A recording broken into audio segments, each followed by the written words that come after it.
Okay, this lesson we're gonna learn the D chord to build on the chords we know so we can play a song. So this one, you know that there's 6 strings, 1, 2, 3, 4, 5, 6. And you know that you put your finger right behind the frets and you try to use your fingertips whenever you can. Okay, so for the D chord, it's gonna sound like this. See, my fingers are kind of slanted a little bit so I can fit everything in there. It'd be harder to do like that. So your middle finger is on the 2nd fret of the 1st string. Your ring finger is on the 3rd fret of the 2nd string. And your index finger is 2nd fret of the 3rd string. And then you're going to play the open 4th string. Okay, so those 4 strings.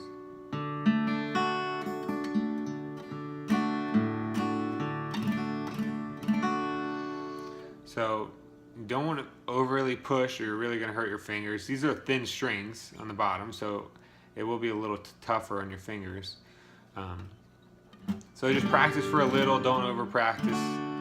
And once you get this shape down, see, fingertips, especially on the D chord, you can really use your fingertips. Maybe you can get a little zoom in here. And then once you have that shape down a little bit and you have the G, start going back and forth. And the key here, which you want to pay attention to, is look at my ring finger. It's in the same spot on both chords. So I don't pick up and then re-put it down. I use that as like an anchor point. And you just go like this, back and forth.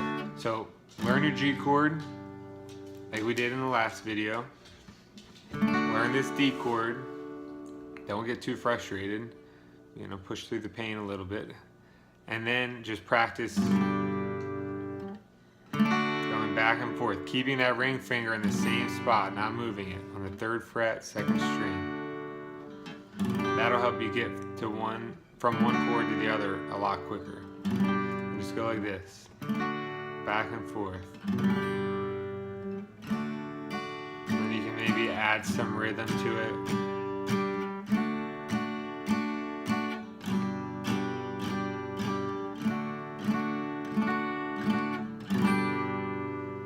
Like that. Alright, so now you know 2 chords, and next step is to learn a little bit about your right hand technique so you can strum better, you know, have a little more confidence in that, and then you can start learning a couple tunes, and then you can add the C chord in, and then you'll be able to play so many songs using the G, C, and the D chord. And if you know what a capo is, you can use that, and you can play in a bunch of other keys too. So practice these chords, get your left hand working pretty good, and then you can focus on the right hand technique. See you next video.